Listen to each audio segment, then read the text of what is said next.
Уважаеми дами и господа, изключително ми е приятно да ви поздравя с добре дошли на празникът на четвъртата подготвителна група Лъвчета. Днес искам да кажа няколко думи за една притча, която е притчата за житното зрънце на Заратустра, и в нея се разказва за царя на Персия и неговите търсения за законите за живота, природата и Вселената. Той бил добър цар, воювал за страната си и се интересувал от положението на своите поданици. Но непрекъснато си задавал въпроси, които не му давали мира. Защо точно аз съм цар? Защо има страдащи хора? За какво ли точно са ми нужни властта и богатството? Ще остане ли нещо след мен или всичко ще се загуби? Съществува ли вечността? И ако тя е реална, как да я разбираме? Чудел се той и прекарвал много безсънни нощи. Накрая решил да потърси отговорите при великия мъдрец Заратустра. Вместо отговори на всичките му въпроси, мъдрецът изпратил едно зрънце, увито в листа. Притчата завършва с поука, че царят успял да намери отговорите, които търсил, но те породили много други въпроси и така всеки ден. Защото в това е смисълът на всичко. Да не се отказваме, докато не намерим отговорите. Тези отговори, които ни карат да се чувстваме добре, мотивират ни да се променяме и да осъзнаваме, че нищо не започва от днес и не завършва утре. Всеки един от нас, подобно океанската капка, съдържа цялата участ на своето племе. Българинът през вековете и в днешни дни не е нито по-добър, нито по-лош от съвременниците си по света. Един литературен герой от романа Ангелът изрича: най-тежкият грях на челяка е да подозира своя народ в нищожност. Изкупление за това няма. Нека винаги, когато търсим щастието, си спомняме, че щастието може би не е в това да чакаме бурята да отмине, а по-скоро да се научим да танцуваме под дъжда. Това със сигурност ще ни помогне да се уважаваме повече, да живеем по-пълноценно и да успяваме заедно да сътворяваме добро бъдеще за нашите деца.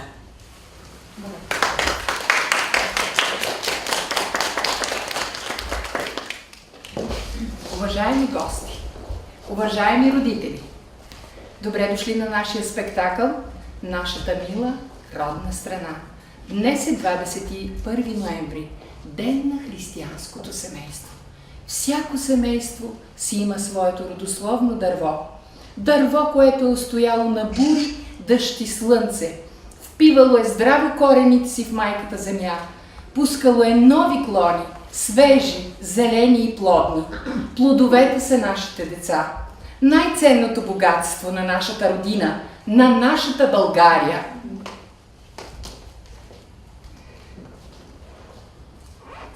След малко сега влизат децата.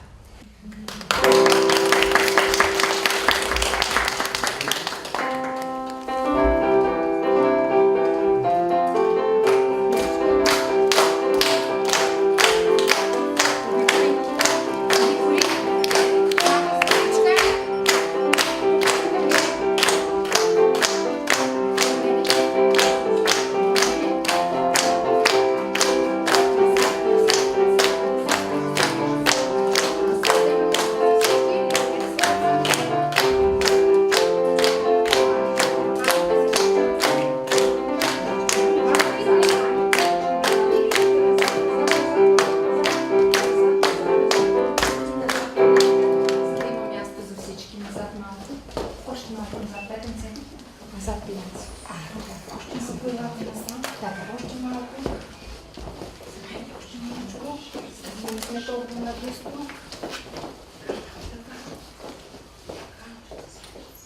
Заедно всички.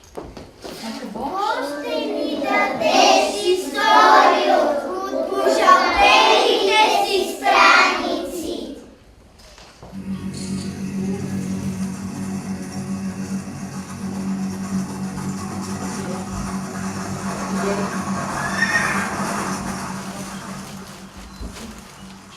Чувам, вулкан гръм говори, виждам войни, равнини, море и камък, камъни слънце, нова година.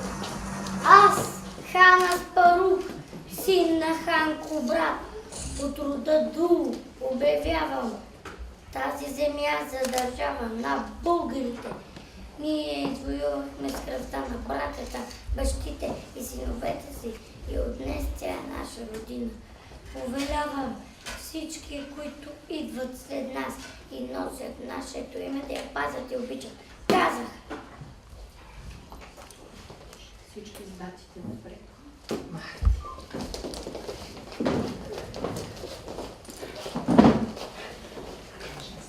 Било лето 681 година след Христа.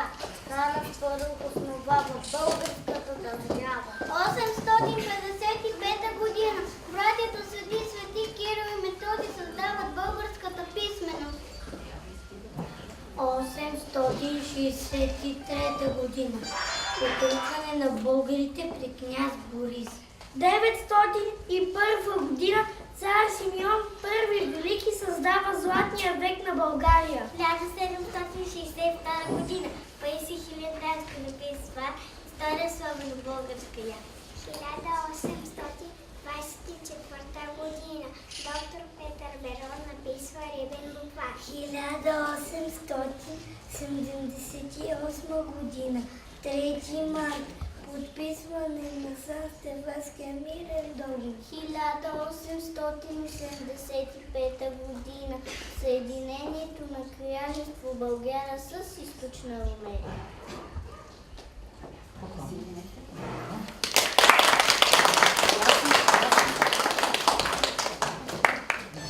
Земя като една човешка длан, но по-голяма ти не си ни нужна.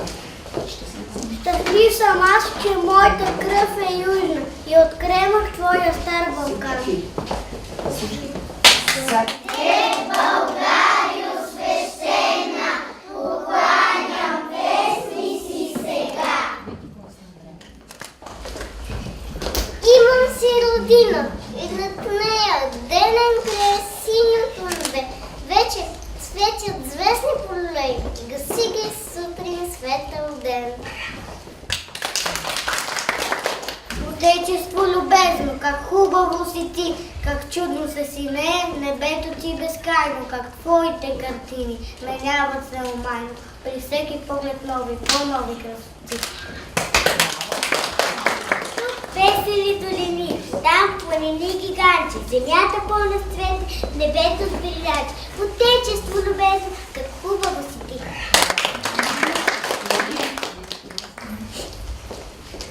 Коя земя от тебе е по-пъстра, по-богата? Ти избираш в едно всяка земна благодат.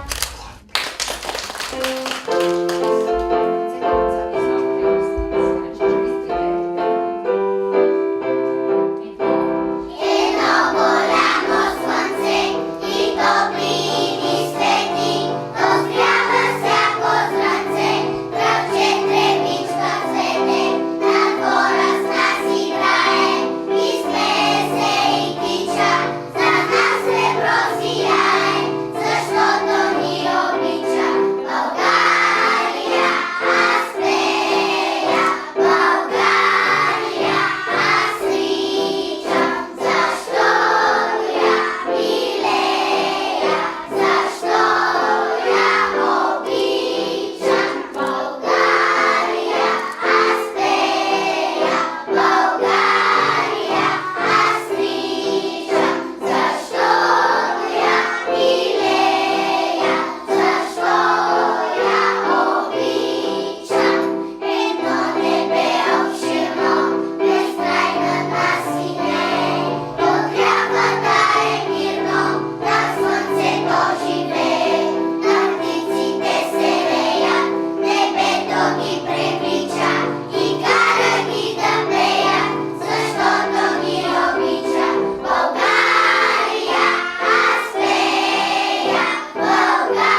Гледам из прозореца, деца играят вън.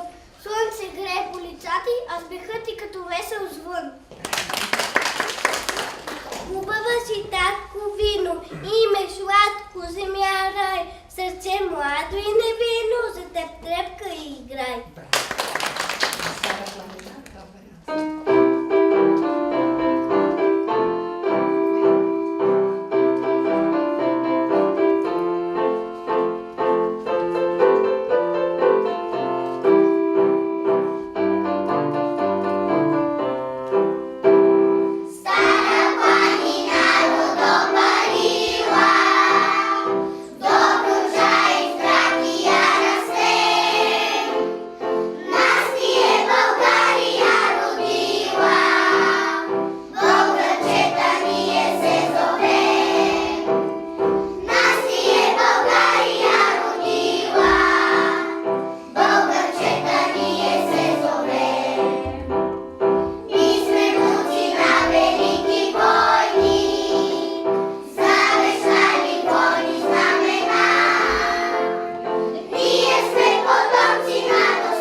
Какво е родината без майката?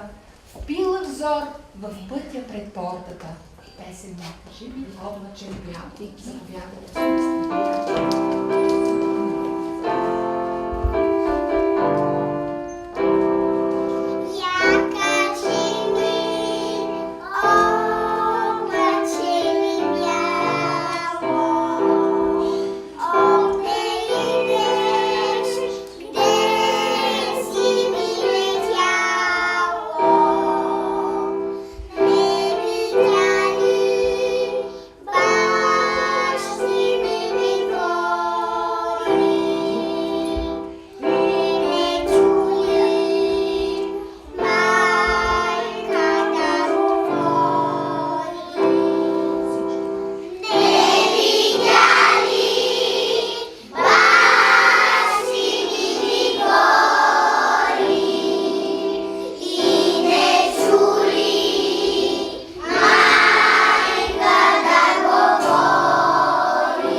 когато вечерта смирено гасне и ти ги пази тиха нощ разгръща, за да приласкае скръбни и нещастни.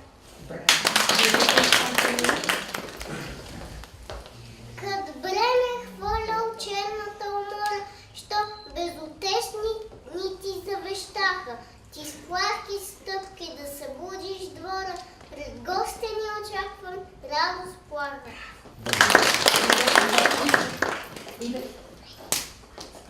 Да те посрещне старата на прага и сложил чело на безсилно рано, да ценеш в нейната усмивка блага и дълго да повтаряш. Мамо! Мамо! Браво! Борец.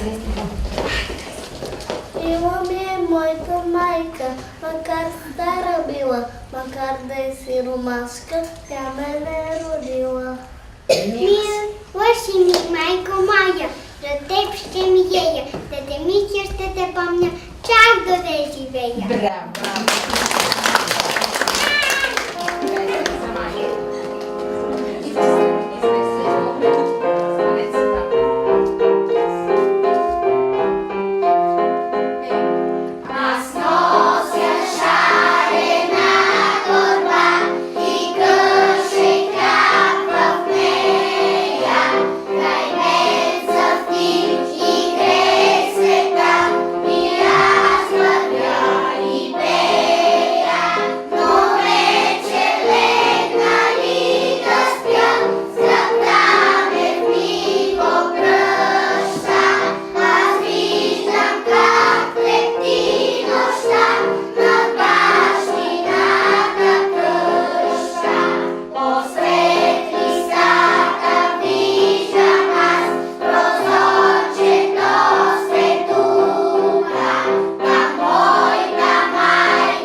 Воляка, спомени свещени, де моя дъх се губи, за твоя образ въжделени, духът ми, майко, среща люби.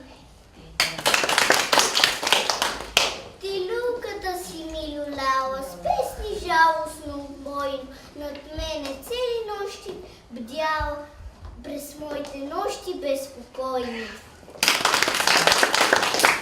От твоето крило растял съм, наяквал съм под грижи мили, от твоята речи взор черпал съм и радост и духовни сили.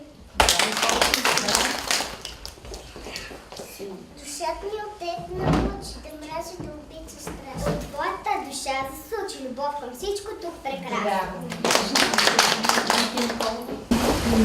Ти ме роди, но ти ми даде и светото, що в те блестеше. Ти и човека ме създаде, ти двамата ми майка беше. На безкрайните полета тишина е покой. Глухо дремат класовете, морният пътнешки зной.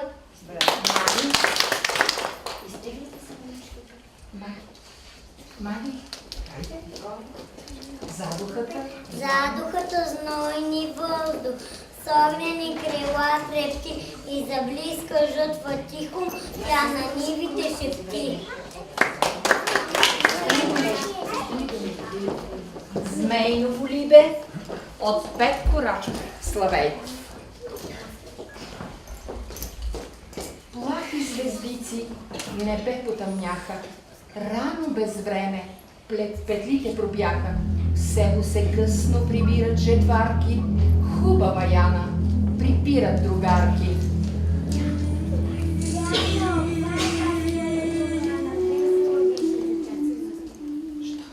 Що че ходиш, те грижна, неволна, нещо потайно не вижда си го. Болна дружки, зла болест ме бие, лазят ме тръпки, свясно се вие, вика се кани, а тя знае, що кой знае до утре, дали ще си. Около нея в почуда жатварки, хубава Яна, припират другарки. Яно, що ходиш, що кършиш ръце? Дете, пано, що на сърцето ти? Свива се сърце, а пламен се губи, дружки неверници, смейно ме люби. Пусти остави се Окна пусти са, облаци черни. Плавнаха псета далеко по двори, тъмното небо се надве разтвори. И стреловита светкавица блясна, от невиделица трясък се трясна. С трясъка рой налетяха стихии, змееве, змейци с златни кучии. Цялата рода на змея огняна, сбрана на сватба за хубава Яна. Свиха, извиха, навис полетяха, миг само плахи, жатварки съзряха. Хубава Яна с незнайно си любе, как се зад облаци тъмни загуби.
Браво!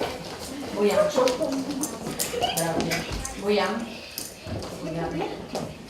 Повя горняга през полата, залушна дървесата и от настръхналите клони листа увехнали от ровички.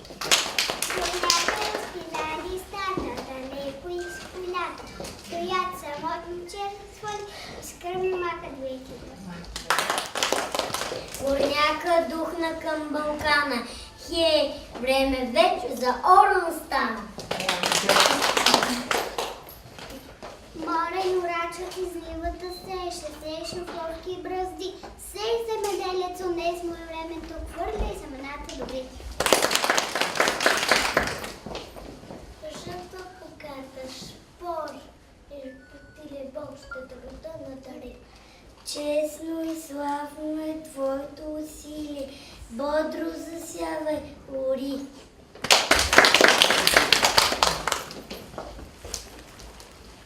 Жадна за хубаво семе е нивата, силна е, сочна е тя. Всичко се хваща в горката родливата, бурен и клас и цветя. Сейте се, яче, доброто засявайте, младата нива у нас. Истини здраве в душите втълпявайте, важен е днешния час.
По-сладко от майчиния залък няма. За нас, българите! По-сини планини от нашите няма. За нас, българите! По-мелодичен и мил език няма. Това изразиха с блясък в очите и звънките си гласове лъвчетата от подготвителна група при целодневна детска градина Слънце, номер 17. Техните учители и чрез творчеството на Иван Вазов, Христо Ботев, Пейо Явов, Димчо Дебелянов и Пенчо Славей.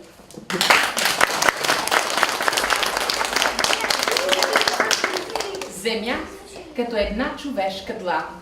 Но ти за мен си цяло мироздание. Че аз те меря не на разстояние, а с обич, от която съм пиян. България, моя скъпа, мила България. Ти си истински земен рай. Поклон. Силно запляскаме. Браво.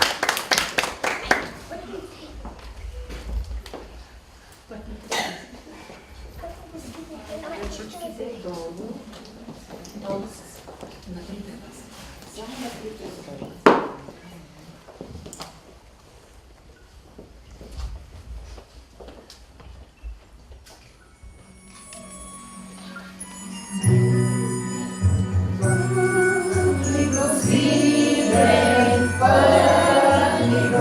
Който знае, моля да пее.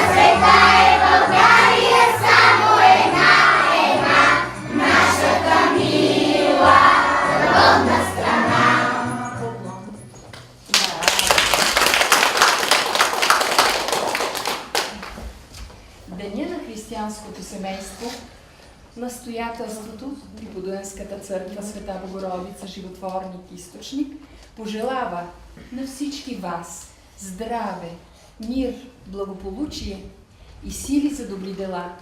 Дарява на вашите деца Библия за деца, която е разположена при тетрадките на подготвителна група. А на групата икона на Исус Христос, която също която да ги пази и закриля всеки ден.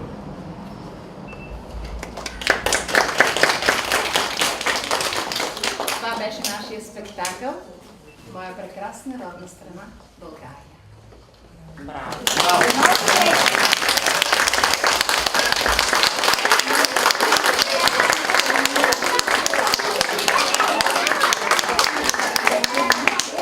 На децата им харесаха вашите аплодисменти. Позарете им ги още веднъж.